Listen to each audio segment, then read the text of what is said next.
কিসের শাকিব খান কি বলেন আপনি? সালমান শাহর উপরে যেতে পারবে? আমি বলছি সালমান শাহ থাকলে তো আমি বিয়েই করতাম না। প্রথম সালমান শাহর ছবি দেখেছি হলো আশা ভালোবাসা, তারপরে 10-20 বার 50 বার, এখন কন্টিনিউ প্রতিদিন আবার নতুন করে দেখতেছি। আর কান্না করি? তো কান্না করবো না? এমন একটা নায়ক কে না কান্না করে? শুধু আমি করি? সবাই তো করে, সবাই তো করে। বিচারও তো যাচ্ছি, বিচার তো হচ্ছে না। প্রশাসন, হসপিটাল সবই তো টাকা দিয়ে ওরা কিনা রাখছে। হত্যা 100% হত্যা। আত্মহত্যা কেন করবে? ওর মতো একটা নায়ক ওরে মেরে ফেলছে। সামিরার চরিত্র অনেক খারাপ ছিল। আমি তো তখন অনেক ছোট। আমার বড় ভাইয়ের সাথে 93 সালে দেখা হয়েছে, কথা হয়েছে। আমার বড় ভাইয়াকে দাওয়াত দিচ্ছে বাসায়, তখন গ্রিন রোডে থাকে। হ্যাঁ অবশ্যই তো ক্রাশ। তবে ওই সময় যদি আমার বয়সটা যদি টিনেজে থাকতো তাহলে মনে হয় আমিও মনে হয় সুইসাইড করতাম। এটা সত্যি কথা। ওরা অনেক ভালোবাসি। ওর মতো নায়ক আছে? ওর মধ্যে কি নাই বলেন আপনারা?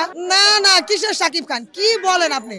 সালমান শাহর উপরে যেতে পারবে? সালমান শাহ কখনো মেকআপই করে নাই, মেকআপ ছাড়া ও অভিনয় করছে। সাকিব খান এখন তো মনে হয় 2-3টা মুভি দিয়ে, যেমন বরবাদ, তারপর আবার এই যে তাণ্ডব, এসব মুভি দিয়ে হয়তো সাকিব খান এখন একটু সবাই বলে সুপারস্টার মেগাস্টার। আমরা তো মানি না যে সে মেগাস্টার, কিন্তু সালমান শাহ তো সালমান শাহের সাথে কেউ কি তুলনা হবে না? কি বলেন আপনারা? নায়ক রাজরাজ্য কি তো বলে গেছে, এই যে জন্টু পাগল, বুড়াকালে উনি পাগল হইছে, ওনাকে পাবনায় দিতে হবে, পাগলাগারোতে দিতে হবে। জন্টু পরিচালক পাগল বলে ও কিসের মহানায়ক? ভক্তরা নাকি ফাজিল। আরে বেটা তুই বড় ফাজিল, তুই বড় ফাজিল। তুই কি বুঝিস? তুই কি বুঝিস যে ওর জন্য এত এত মানুষ মারা গেছে? আপনি বুঝেন 42 জন মারা গেছে।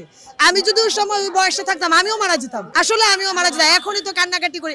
এই যে কয়েকদিন ধরে ওর নিউজে এই যে এগুলি দেখাচ্ছে না, মনে করেন বাসায় খাওয়া দাওয়া সব বন্ধ, সারাদিন মোবাইল নিয়ে টিভি নিয়ে বসে থাকি যে কখন দেখবো যে পুলিশ ওদের ধরছে। কিন্তু পুলিশ তো ধরতেছে না, বকা দেয়, হিংসা করে। আমি বলছি সালমান শাহ থাকলে তো আমি বিয়েই করতাম না। সালমান শাহ থাকলে তো আমি বিয়েই করতাম না। এটা তো সত্য কথা।